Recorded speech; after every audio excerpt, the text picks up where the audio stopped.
Hi, folks. Welcome to the first of our Better Together sessions of the summer of 2021. My name is Neil Silcox. I am the Faculty Excellence Lead at the Maple League. I'm really excited about this session, and I'm so excited that you have all joined. I have recently moved to Nova Scotia from Ontario. I tell this to almost anyone that I pass. It's in the last 6 weeks, and I spent 40 years in Ontario. And so I'm really in this process of thinking about the spaces and the places that I miss and that I feel that I've lost. And it's made me think about this throughout my life. And I want to invite you for a moment to think about a place that you loved that maybe you lost. This could be a childhood home that you moved out of. This could be a friend's house that you've now lost contact with, or a place you used to go as a kid to a camp. Could even be the city that you grew up in and you've moved away, and when you come back, it feels a little different. It's not quite the same. I think that there's real cost and real mourning when we lose places. And with that in mind, I want to acknowledge that I'm speaking to you from Mi'kma'ki, which is the ancestral territory of the Mi'kmaq people. And it's unceded territory, which means it was not given away, it was taken, as all of the lands were taken, really. And there's a whole bunch of big ways that we can think about what that process of taking land from people means, but I think it's really important to remember the small ways too, the little places that you've lost touch with. In a moment, I'm going to invite you in the chat to share perhaps where you are tuning in from. If you know the treaty names or the First Nations names, you can share them, but you can share it in whatever way works for you. But let's not do that yet. Before we go there, I just want you to reflect on the places and spaces that you're grateful to have had in your life, and recognize that someone lost this place in order for us to benefit from it.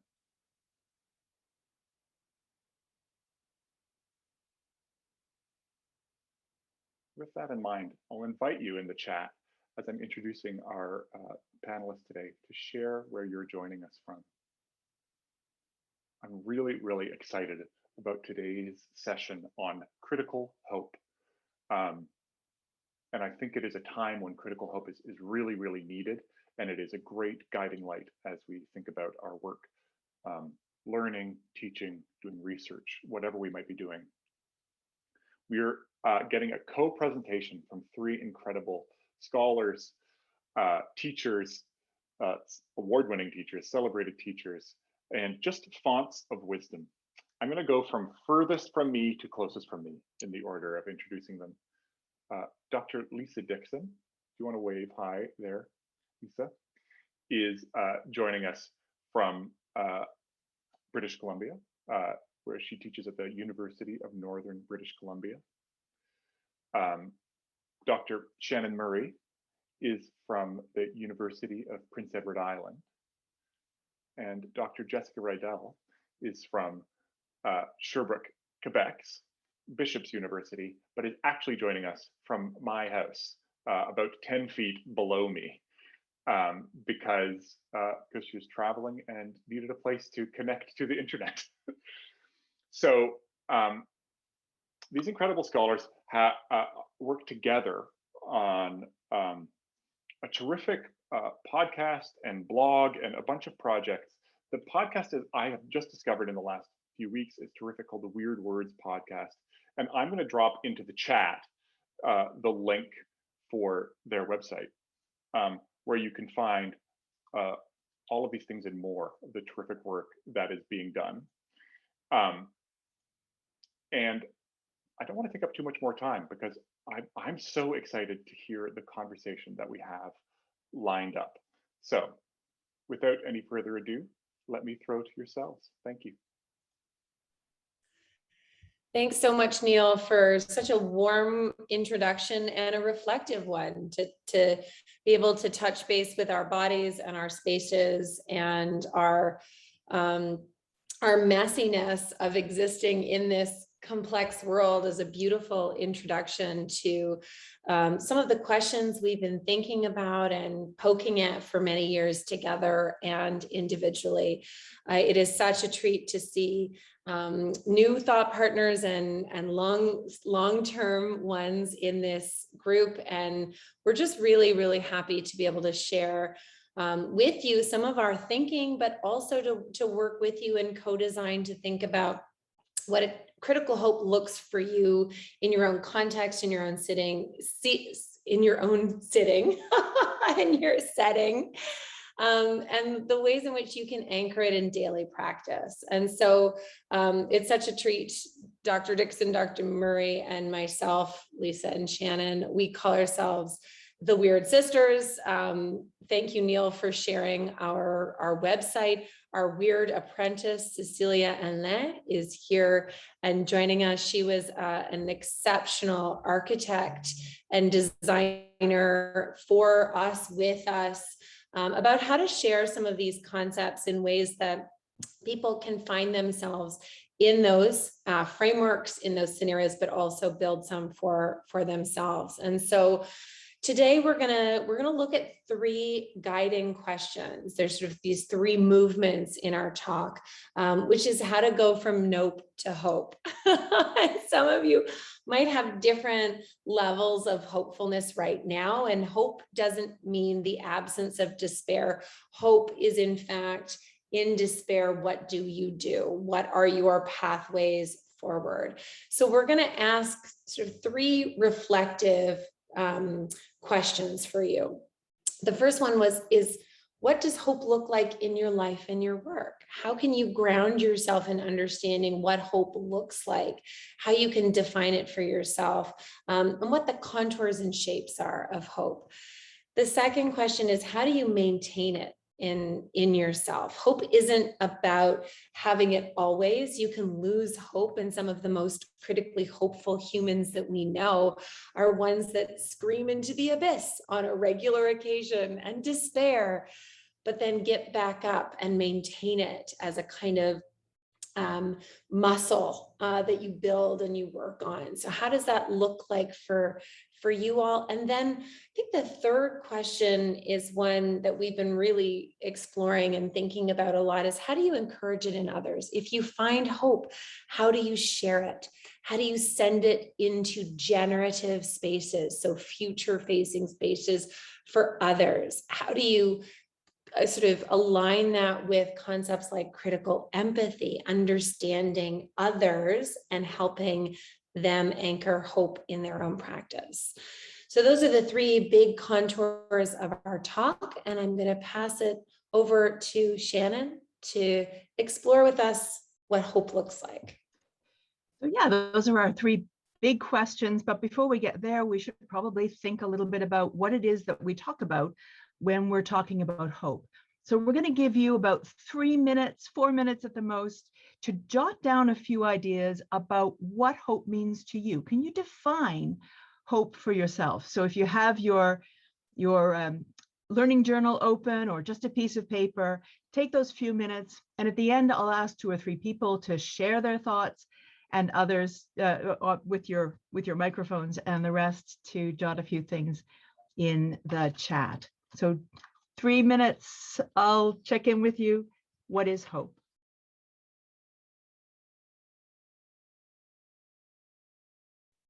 So anybody who's comfortable, you can put your hand up if you like, or you can just put your mic on and break in.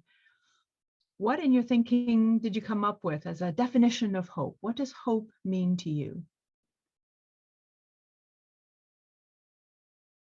Who would like to share? I can go. It's Tony here. Thanks, Tony. I don't know if this is great. It's just what I thought. I wrote optimism sort of for the future in terms of improvements to social structure, individual experience, social justice achievements, and then I wrote etc., like things within that kind of wheelhouse, I guess. So for me, it's tied to those kinds of social justice issues and addressing, racism and white supremacy and rainbowphobia and sexism and so on. But it's hope for improvements on those things. Yes, yeah. So it's looking forward to the future, but not just for you, for the sake of everyone else. I love that.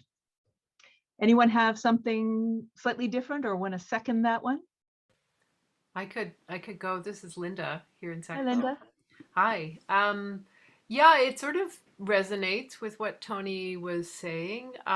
So for me, when I think about hope, I think about there being spaces and pathways for creativity, for justice, and for collaboration.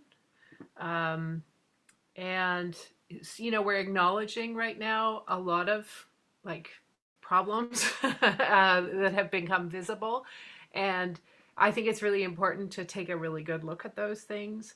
But while we're doing that, I guess for me, hope exists in this idea that while we're looking at that, there are still these pathways and this kind of creativity that can work with those difficulties, I guess. So not one at the expense of the other, but at the same time. I love that. And I really like your point about acknowledging problems, not ignoring those. And we're going to come back to that, but also creating that space and I love that you put creativity in there, creativity and justice and collaboration. Thank you. And Matthew. Hi, thank you. I love these exercises where you try and succinctly put together lots of things.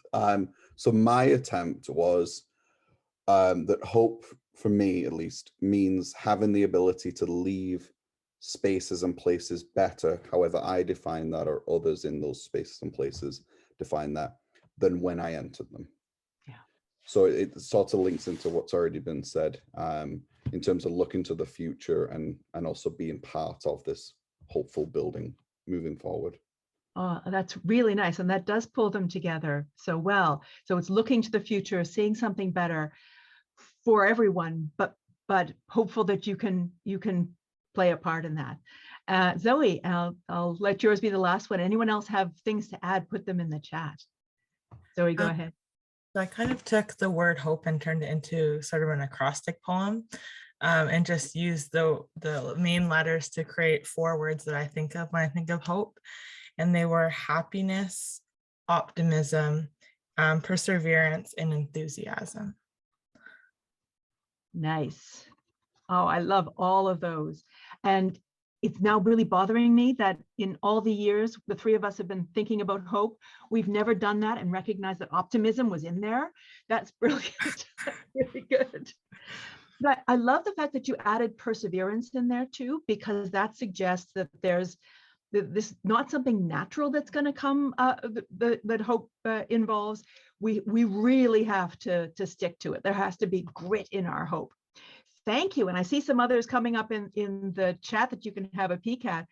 When we've been thinking about hope, I think we started with the idea that teaching is among the most hopeful of all professions, and learning itself is an incredibly hopeful endeavor because it assumes the possibility of transformation, that things can be different than they are. So we've got this suggestion that it's not just a metaphor, hope isn't.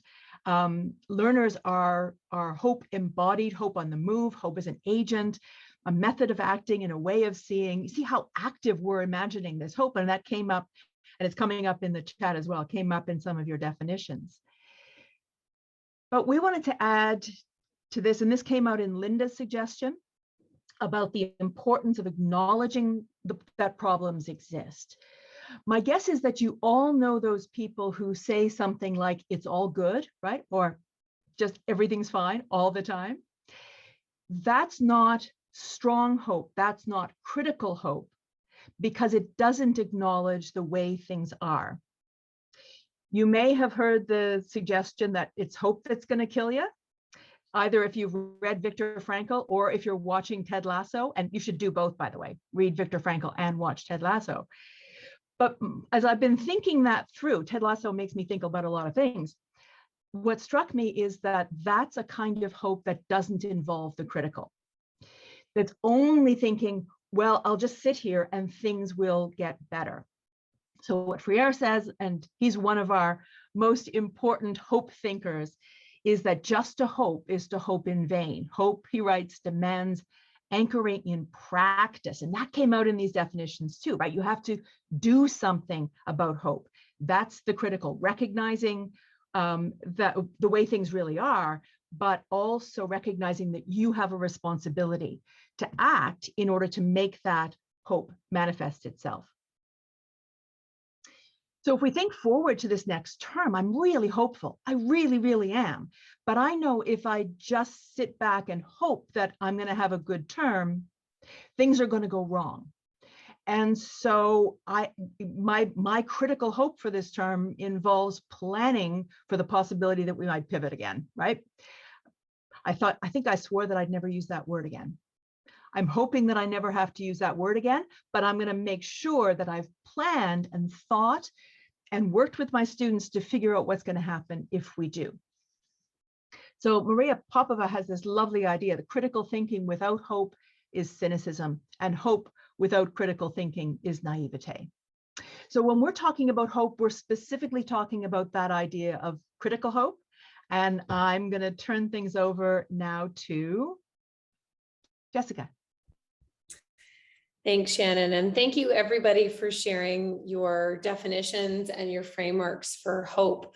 And, you know, I think that the reflective moment of being able to, as Matthew said, sort of take those and compress them into something you can understand and understand the shape for is a really important exercise, because in order to name it, in order to try to define it, to try to find the sort of edges of it is the first step in then understanding how to anchor it in practice, how to claim it, how to embody it, how to understand the sort of design principles that you can then apply in your daily existence. And as I think so clearly coming out in the comments, and as Shannon has articulated, hope is a verb. It is not a concept that exists outside of bodies, of spaces, and of time. That it is hope in action, and hope is, you know, in that space of constant movement. Paulo Freire wrote this fabulous book, The Pedagogy of the Oppressed. And then 20 years later, you know, Pedagogy of the Oppressed, that's a big, heavy title. That was a big concept about education and freedom and advocacy. And 20 years later, he wrote a sort of second book that's called The Pedagogy of Hope. He's gone from, you know, really difficult, really sort of thinking through some of the darkness, the complexity and the struggle, and comes out that in that space of hope, it still has hope, still enacts hope daily, embodied and over time. So John Caputo is somebody that we quote a lot in our book on critical hope. And he says in this slide, we are never what we are. Something different is always possible. So that notion of hope as transformation, hope as something that is a kind of metamorphosis is really important to understanding how you do it daily, how you build robust hope muscles. I loved that poem with perseverance, because perseverance is an active verb. You persevere, you build spaces constantly. I hate the word resilience, because resilience is often tied to the individual, and it puts the responsibility on the individual to navigate sometimes deteriorating conditions. But if we extract that as a kind of value worth cultivating, understanding that we also have to change to create resilient and hopeful systems, that value or virtue worth cultivating is in the verb. It is in the kind of ethical quality of the struggle. That's what Freire in all of his work and thinking sort of talks about, that hope is the ethical quality of the struggle. It is not a destination point. It is not an end point. It is not a moment where you say, aha, nailed it. Here you go, figured it out. It is constantly being pinned in the present moment, in the discomfort, and looking into future facing spaces as well, and enacting those verbs. And so I'd really like to take a moment. There's some wonderful frameworks and theoretical lenses that have been presented around hope, but I'd love to give you maybe 3 minutes to sit and to write and to think about, what does hope look like in your life and work? How are you anchoring it in practice? What are hopeful actions and verbs in your own context? So if you could take just 3 minutes to quick write that. It can be in bullet point, it can be in a poem, it can be in a picture. But what does hope look like in your daily practice? So I'll give you just a couple of minutes.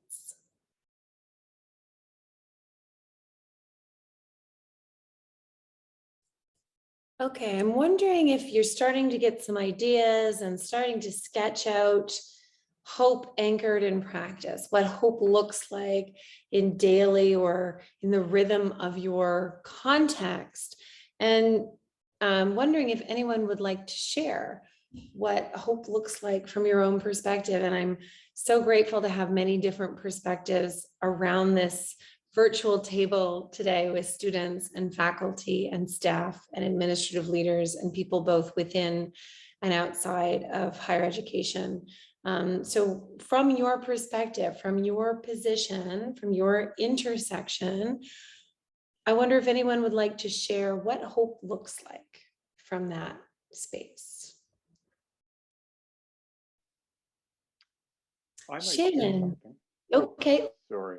I think Shannon just put up her hand, and then I will pop that over to another disembodied voice. Shannon. Hey, hello. So I wrote manifesting and affirmations, turning off negative dialogues, looking towards the future, and having no regrets. Well, I really like that manifestation, affirmation, and that affirmation. Do you do that daily, Shannon? Do you do that weekly? Is it something that you sort of practice over time? Yeah, it's something I try to practice as regularly as possible. I'll write kind of my affirmations usually for the week, I try. But yeah, I find it really helpful in just sort of setting my intentions. So yeah.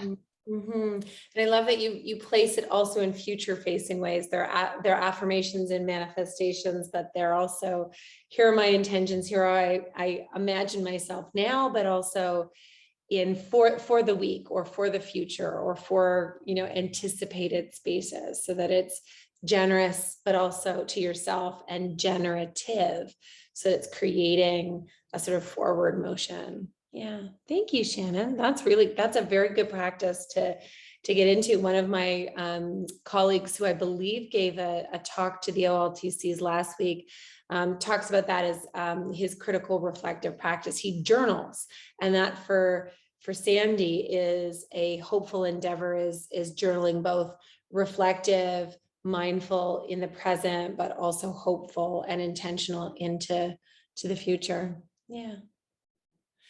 Neil, I see your hand is raised, but the disembodied voice, Tony, was that you? No, that was me, actually. Okay. That was Neil. I can't see your faces. I can only hear your voices. Neil, would you like to share? Yeah, I was just thinking, the three things that came to my mind are that hope is, I practice through sharing my struggles. Like when things go bad, I talk about it with people that I love, as opposed to keeping it to myself. In the moments, I try to find pleasure in teeny places, especially when I'm feeling that lack of hope. And then I try to practice gratefulness at the end of the day to find something to be grateful for, whenever I can. That's all. And, I love that, Neil, that hope doesn't have to be giant. It doesn't have to be a massive intervention. It doesn't have to be big. It can be these little moments, these little flashes, these little corners, or, as Rachel says, holding spaces for hope. And it reminds me too of something that Linda shared when she was sharing a definition of hope. And she mentioned collaboration. Collaboration is and can be hopeful. It's finding, sometimes, and the three of us often find ourselves in a position where one of us or two of us don't have hope. We are despairing. We have hit a wall. We are frustrated. We are tired. We are burnt out. But that third person is always hopeful and can bring us through those collaborative spaces back into hopeful mindsets. And so, that deeply collaborative sharing, but also pairing that with the individual reflection that Shannon and Neil are talking about, I think has really, really important things. It's not just one thing. Hope isn't just one, one thing that you get to check off your to-do list, that it can be multi-pronged. It can be daily, it can be small, and it can sort of grow in different shapes and forms. Yeah, thank you. Eli, I see a fabulous way of anchoring practice in the comments of failing again. You're indicating the kind of iterative process of hope, that hope has a kind of cycle of repetition that, I always lament that I have to learn the same lesson again and again and again. I have to learn that one again. But that's hopeful, because that opens you up for transformation, that opens you up to change, and knowing that failing is also moving forward, that it's incremental, that even as you do that, you continue to learn new insights and understand different kinds of shapes and contours. And Eli, I love that courage word, the courage to hope. And courage comes from, the etymology is heart, is cœur, is your heart has to be there and ready to be broken open and to go into those spaces, even knowing that it will be hurt and we will fail. And to do that kind of working in complexity takes a lot of emotional and cognitive labor. And I want to just make space for that. I see, Rachel holding space and imagining space, holding space for the messiness and the discomfort of that. Shannon, if you could advance that slide. It's one of my favorites of Lisa Dickson.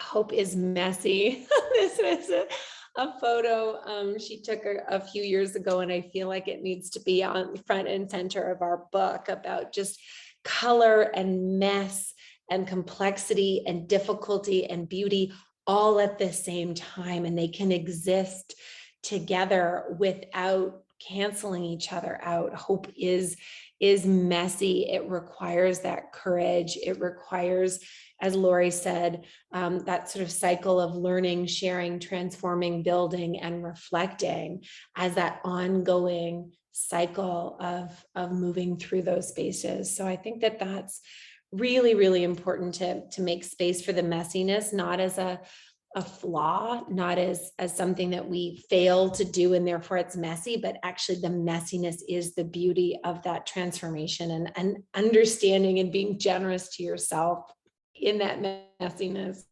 is a really important way to anchor that in practice. And just Shannon, if we can advance one more slide, I'm going to pass the baton on to Lisa with just something that has been coming back up again and again in the threads that we've seen, both in the comments and in the sharing, is that it anticipates a future. Over the last 17 months, I think I said this quotation every day to myself. And it's Ira Shore who wrote this book, When Students Have Power. But the hopeful, challenging the actual in the name of the possible. So there's this beautiful time frame here that you look around with a critical eye, right? You understand the messiness of your current space, of all the things we have to do and all the things we have to learn and all of the problems in the world that have been made visible and it has been exposed to us that we can't unsee. We have to take stock of the actual. In order to challenge the actual in the name of the possible. We can always be better than we are. We can always be more inclusive, just, diverse, We can be better, but we have to understand the actual in order to move into the possible. And I think you've all articulated that beautifully in the ways in which you've shared both the theoretical lens and then how you anchor it in practice. So that next sticky question that Lisa's going to help us think through is, what does it look like in communion with others? So Lisa, can you take us through that space, please? I would be happy to. So our next moment of reflection and writing is going to ask us, how do we maintain it? And one of the themes that's come out of the comments in the chat and in the comments that that you've made is this idea that hope and difficulty, actually, they're like the two wings of the butterfly. They go together. That's what makes it lift, right? And that one is not a replacement for the other, but they actually exist together. And we've all certainly experienced a lot of difficulty over the last year and a half, and will continue to do that as we go forward. So how do we maintain that hopefulness, particularly in the areas of difficulty or in moments of difficulty? But how can we, in a kind of practical way, start to think about building those kinds of hopeful and generative spaces? So some of you have noted, for example, the idea of finding your people to support you, for instance. So what kinds of very practical, on the ground things can we start to think about in terms of building spaces where hope can flourish and can help us make those interventions in those moments of difficulty? So I'm going to, again, give us about 2 minutes, not too long. So just, if we can just brainstorm whatever comes into your mind in terms of actions that we might take in a more specific kind of way. And then we'll come back and I'm going to walk you through some sort of anatomies or some ways of kind of planning forward or building in that reflective practice toward making those spaces. So let's take 2 minutes and then we will return.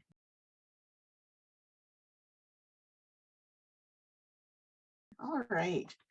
So let's see what kinds of things came to your mind as you were thinking about sort of putting these more general hopeful concepts into action. Would anybody like to, or something that came to their mind? You can either put it in the chat or you can raise a hand so that we can see you, or just speak. Linda, and then Tony. So we'll start with Linda. Go ahead. Oh, you mean Linda as in me? Yeah, Krista. Oh, Linda? Yes, I'm still Linda. Yes. I'm wondering, I'm still kind of working on this. Can Tony jump in first and I'll take it from him? Absolutely. Go ahead, Tony. Sure. Well, I really only thought of one main thing for me personally, and I wrote down balance. And this sort of comes, well, not sort of, it comes from personal experience. And that's kind of sort of avoiding despair, is what I've written down, by always focusing on sort of bad things, right? So when I was younger, in my teens and 20s, you know, constantly thinking about how terrible the world was and how many things needed to be changed and fixed and so on. And as a result of that, not exactly being a terribly happy person, and realizing that, okay, it's all right to know those things, to work on those things, but also sometimes, you know, have fun, you know, sometimes. And so that's the balance, I guess. It sounds hokey. That sounds really hokey, but that's what I thought. Well, it does not sound hokey. It sounds wonderful. And that feeling that actually caring about joy or fun, or that idea that we that is somehow flaky has been beaten into us by a system that we are actually trying to resist with this kind of work. So not hokey. So I'm I'm going to wag my finger at that one. So own it and enjoy it. And in fact, Rebecca Solnit says that joy is the first move in an act of rebellion, right?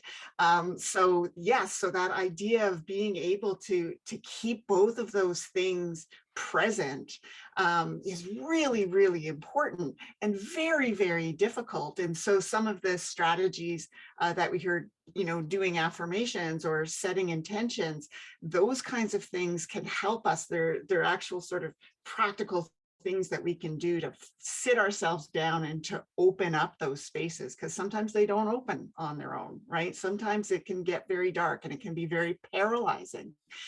So taking up those kinds of reflective practices, or saying, I'm going to make, this afternoon is going to be about joy, and going and finding it, I think is super, super important. So I love that idea of opening up both of those spaces together. Crystal, Linda, are you ready? I'm here. Okay, Excellent. so Tony, thank you for doing that. Because I was sitting here thinking, well, I only really thought of something that I think is kind of hokey, and then you went ahead. So now I feel like, okay, I'll jump in. So what I do when there are multiple fires burning, that are sucking energy or are just negative or whatever, and I know that I can go down those roads, or if things at work in certain areas are not doing well, I sort of make a mental list, or I even write it out, of the things that spark joy, and I actually calendar in time where I limit the amount of time I'm allowed to work on the fires, and I then structure like the best part of my day. Say, for me, my brain juice works best in the mornings. So I make sure that my attention is like, I just don't allow myself to work on the fires in the morning, and I work on the things that are on the joy list in the morning. And then I've done something good for myself, for my students. Like I really like, some of my students are here actually from our research group, and they, they know that we meet in the mornings, and we talk about things we're working on. We talk about, we strategize to solve problems together.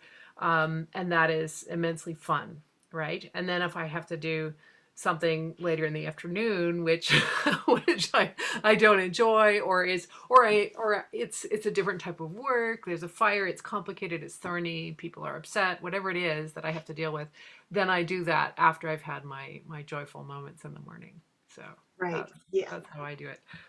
Anyways. Yeah, no, I like that idea of carving out a space where, of saying, we're going to put this aside for a moment, and then we're going to, that kind of gives us, sort of builds that wave that can carry us forward through those difficult kinds of moments. I love that. And Crystal, Linda, you have your hand up. Can I come to you as our last comment? I see there's some great stuff in the chat too. Okay. First of all, can you hear me? Yes, we can. Wonderful. Thank you. I think that one of the ways that I, like in my own life, maintain hope, particularly in difficult times, is through a lot of journaling and reflection upon myself. So through writing, that allows me to process some of the messiness of my reality, and then also acknowledging different worries and processing through that and finding ways forward. Right. Yes. Yes. Good. And so this idea of an ongoing reflective practice, I think, is really, really key here, because we can get lost in a moment. And those kinds of practices give us a chance to kind of step out of those spaces and to think about them. It's that part of that naming, claiming, and aiming process, right? Is that we have to get it out there into the world so we can look at it. And then that helps us to build our critical muscles in that regard. So we're starting to run out of time, as we always do. So I'm going to ask Shannon to move us through to the next. If you could just pop up the whole thing there, Shannon. Thank you. Whoop. There we go. Thank you. So in our work, we've been thinking about sort of what are the pieces of hope. So this is the claiming stage of that process is to think about, well, we've sort of defined it, we've given some words around it. What does it need in order to flourish and to move forward? So we've talked about how hope is messy, critical, and transformational, but what does hope need then? So for example, for me, I find that in order to build hopeful spaces, I need to think about things like agency. So when I'm working with my students, I don't give them agency. I just help them figure out that they have it. And to think about agency means, and this is coming from our friend Paulo Freire again, is that this recognition that reality is open to change. And this is really, really important. And this is that futurity piece that is coming up as a theme in our conversation, is this notion that the way things are, and this goes back to John Caputo, right? We're not what we are, something different is always possible. That the way we can get mired in the idea that how things are is how they have to be, right? And I often say to people, it's not the half-life of uranium, it's something that we made, which means that we can remake it.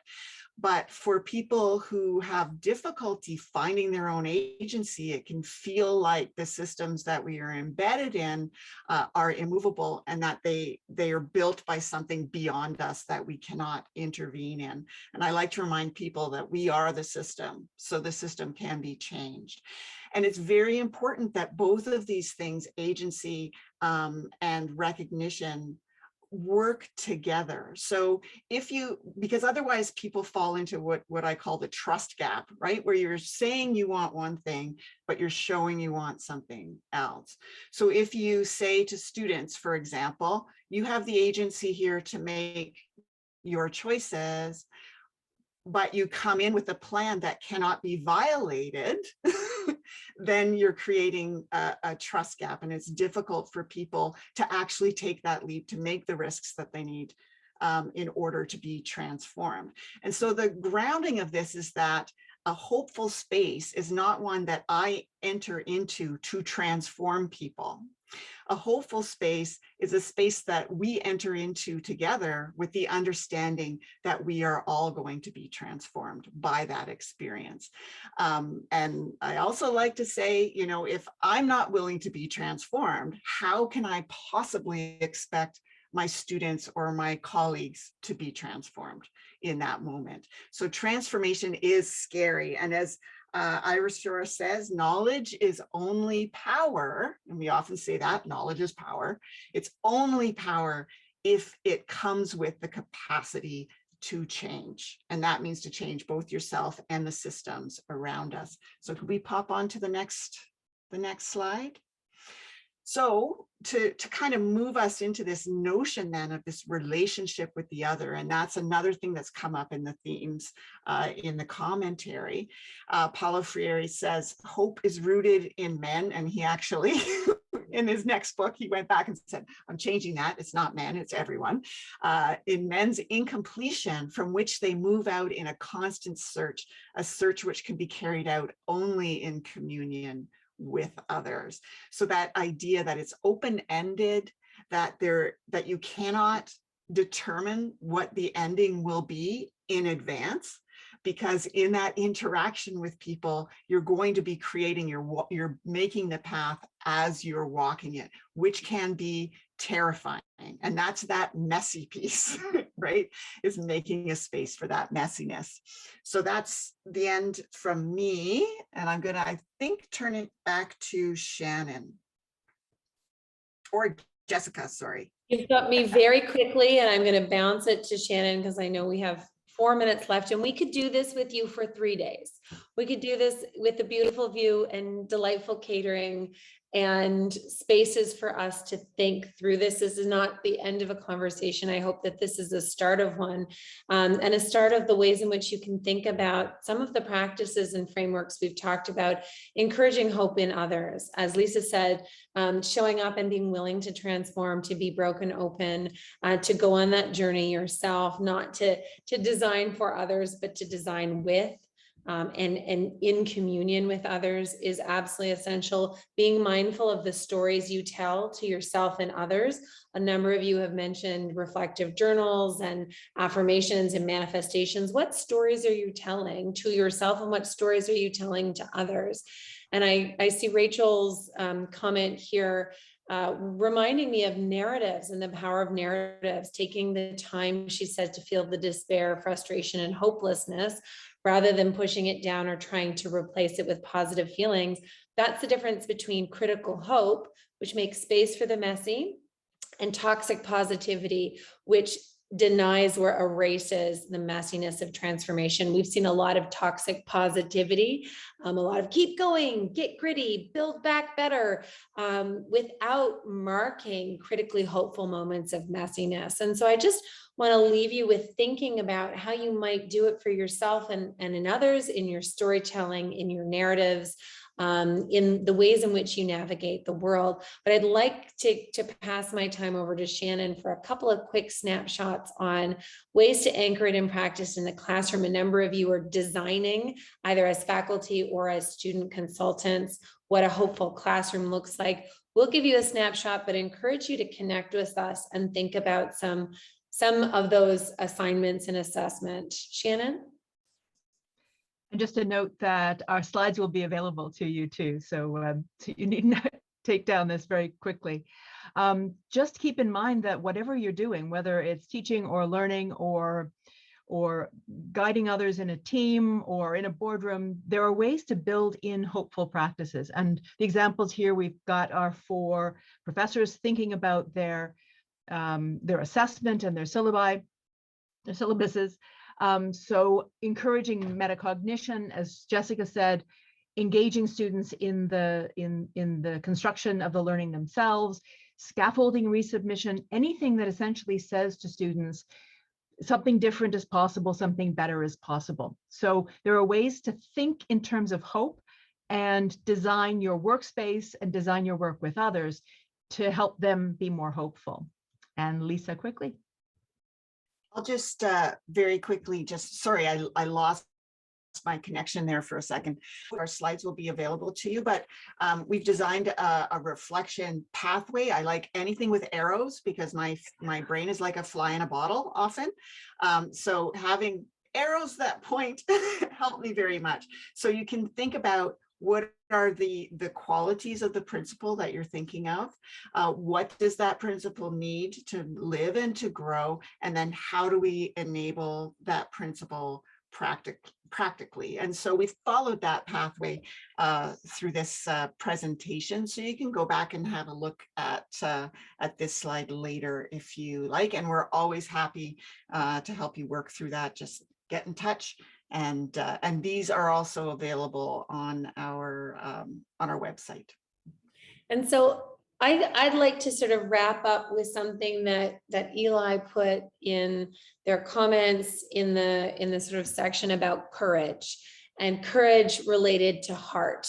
And two of our favorite humans quoted in our final thank you slide, Parker Palmer, who's a Quaker philosopher, and Paulo Freire, talk about living these undivided lives of bringing your heart and your head into classrooms, into collaborations, into those spaces, to give yourself permission to show up and to love in pretty powerful and profound ways. And critical hope is tied to critical empathy and critical love as we navigate the complexities of this world. And I just want to thank you all for showing up with the loving kindness to be willing to transform with us over the past hour. And thank you to my weird sisters who always teach me what is possible, even as I howl into the abyss of the actual.